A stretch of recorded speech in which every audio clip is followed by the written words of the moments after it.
Today we're taking a look at these NHL matches: Carolina Hurricanes vs Tampa Bay Lightning, and Boston Bruins vs New York Islanders, which are happening on Saturday, June 5, 2021, and giving you match breakdowns, betting tips, and predictions in general on these games. Welcome back to High Stakes. Let's get straight into it. Also, don't forget to subscribe to get notified as soon as we release these sport prediction videos. And if you would like more betting tips and predictions, then check out our Patreon in the link down below. Our new Patreon is a way for us to help you improve your chances of making more money. 5 plans are available for each and every one of you. You can get 30 extra betting picks all the way up to 270 extra betting picks per month. Stop wasting hours and hours of your time searching the internet for some fake betting predictions and losing your money because of it. Join High Stakes Patreon now and get the best betting picks and advices instantly. Carolina was able to win Game 3 3-2 in overtime on the road. Brett Pesce and Jordan Staal each scored a goal. Sebastian Aho scored the overtime winner. Petr Mrazek got the start and was stellar in net, stopping 35 out of 37 shots faced. Goalie Petr Mrazek, 1-0 this postseason with a 1.82 GAA and a .946 save percentage, stopped 35 shots on Thursday, making his debut in the 2021 Stanley Cup playoffs.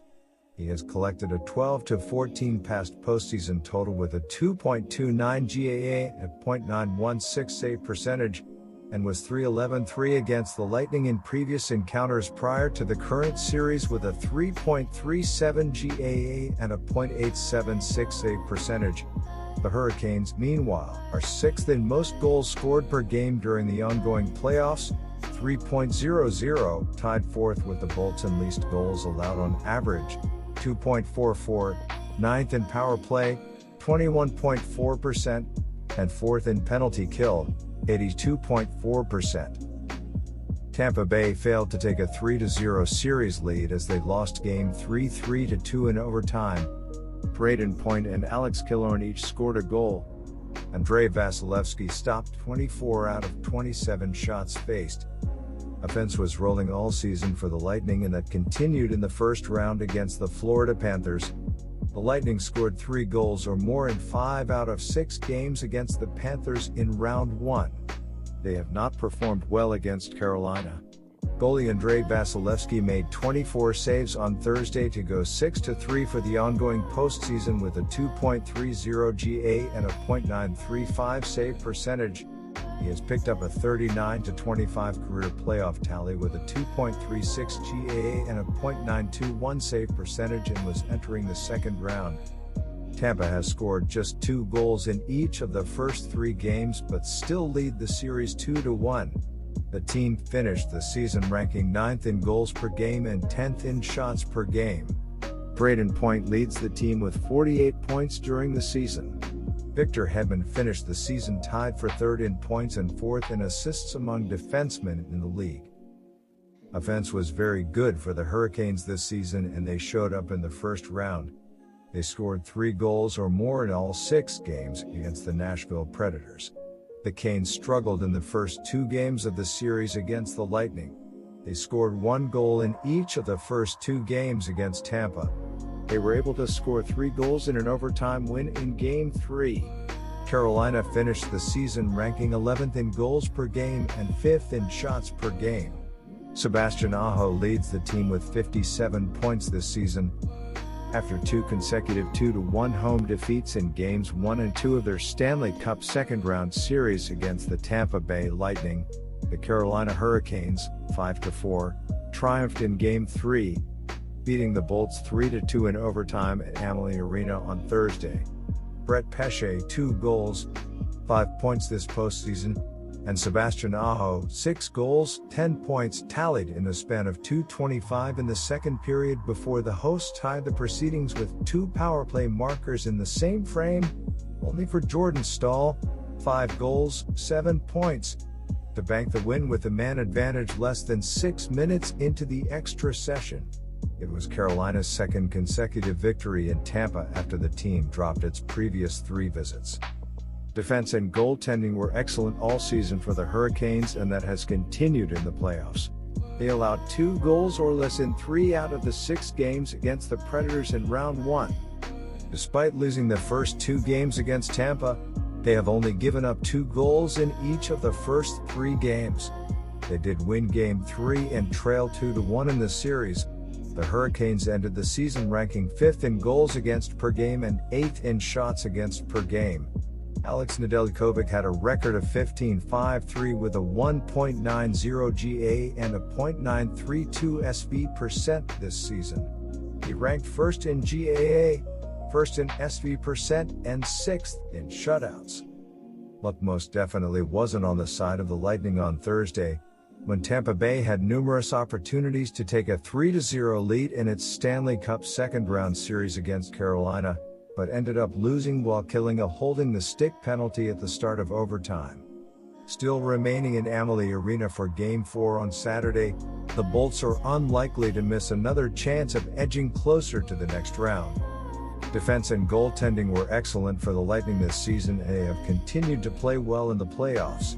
They gave up 2 goals or less in 3 out of 6 games against a high-powered Florida offense. Tampa Bay gave up 1 goal in each of the first 2 games against Carolina. They allowed 3 goals in Game 3 in an overtime loss. The team finished the season ranking 6th in goals against per game and 9th in shots against per game. Andrei Vasilevsky had a 31-10-1 record with a 2.21 GA and a .925 SV% this season. He has started every playoff game and has been excellent. My betting advice for that game is to pick Tampa Bay Lightning, -155. The Bruins played an aggressive brand of hockey in Game 3, and it paid off in multiple ways. The Bruins were able to keep the puck in the offensive zone and limit the Islanders' offense. Moreover, the strategy was able to be a success because of the speed possessed on the defense, with Charlie McAvoy and Matt Galick being able to constantly create turnovers and create offense the other way. In addition to the aggressive defense, Tuukka Rask had his best performance of the Stanley Cup playoffs, saving 28 shots and only allowing 1 goal in the game. Rask in particular has played at a different level with a .934 save percentage and allowing only 1.9 goals per game.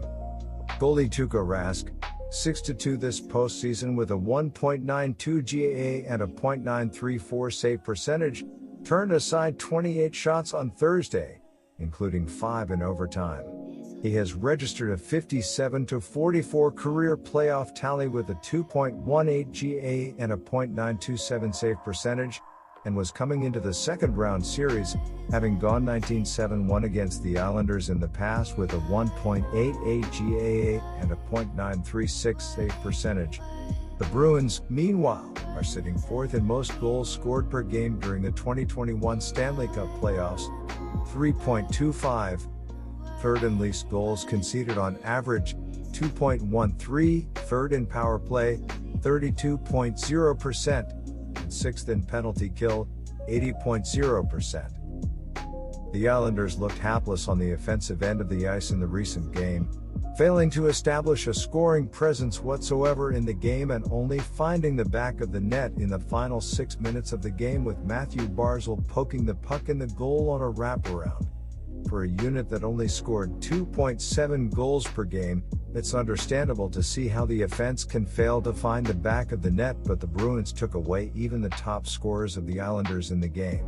The hope is that Anthony Beauvillier, Josh Bailey, and Kyle Palmieri, who all have 4 goals in the Stanley Cup playoffs, lead the bounce back, as they have led the team thus far. Goalie Semyon Varlamov stopped 39 shots on Thursday and has now gone 1-3 for the ongoing postseason with a 2.82 GAA and a .923 save percentage. He has picked up a 25-23 tally in 50 past playoff appearances with a 2.42 GA and a .918 save percentage, and was 11-6-3 against the Bruins in previous encounters prior to the current series with a 2.26 GA and a .928 save percentage. The Islanders, meanwhile, are 5th in most goals scored per game this postseason, 3.11, 7th in most goals given up on average, 2.89. Sixth in power play with a 24.0% success rate and third from the bottom in penalty kill with 66.7% efficiency. Boston seems to have a knack for playing close games this postseason. Its first 3 games against Washington in the first round went to overtime, with the Bruins taking 2 of those 3 contests. They closed out that series with a 4-1 win and a 3-1 win. Boston carried that momentum over into the second round, notching a 5-2 win in Game 1. The Bruins came up short in overtime on Monday, but they bounced back with a 2-1 overtime win on Thursday. Brad Marchand scored the game winner 3:36 into the extra period to give his team the lead in the series. The Bruins were led by their defense in the recent victory, but the offense has led the way the entire playoffs. The top line of David Pastrnak, Patrice Bergeron, and Brad Marchand has scored 14 of the team's 26 goals in the playoff thus far, including the Marchand goal to win Game 3 in overtime. In addition, Taylor Hall, Craig Smith, Charlie Coyle, and Jake DeBrusk have provided a strong scoring presence on the back end, with the 4 skaters combining for 9 goals in the Stanley Cup playoffs. Craig Smith also got on the scoreboard for Boston, which finished the regular season ranked number 14 in scoring. Its scoring has been up in the playoffs, where it ranks 4th in the NHL with 3.25 goals per game. Goalie Tuukka Rask stopped 28 of 29 shots on Thursday. He saved all 5 of New York's shots in overtime, including a one-on-one chance. Rask has played all 8 games for Boston in the playoffs, tallying a .934 save percentage. The veteran has been dealing with some lingering injuries, but coach Bruce Cassidy said Tuukka's ready to go every playoff game. The Islanders were outshot heavily on Thursday 41-29, and lost to the Bruins for the second time in 3 games during their Stanley Cup second-round series. Still, New York was hardly a pushover and could have won the contest both at the very end of the third period and at the start of the extra session. The team boasts an impressive ability to bounce back from adversity and has lost consecutive home games just once throughout the whole current campaign, including the regular season. New York is 23-5-4 throughout all of its 32 domestic fixtures played so far this year and is bound to find a way to overcome and form Boston in Game 4 of their playoff matchup. While the offense has struggled, the defense has kept the Islanders in games, with the unit limiting the Bruins to only 1 goal in regulation in the recent game. The Islanders duo of Adam Pelech and Ryan Pulock has been able to limit the Bruins at the blue line, cutting off their angles and making it difficult to carry the puck through the neutral zone. In addition, the duo of Semyon Varlamov and Ilya Sorokin has continued to play well, with the pair of goaltenders saving .929% of shots and allowing only 2.54 goals per game. My betting advice for that game is to pick New York Islanders, plus 120. Good luck to all of you.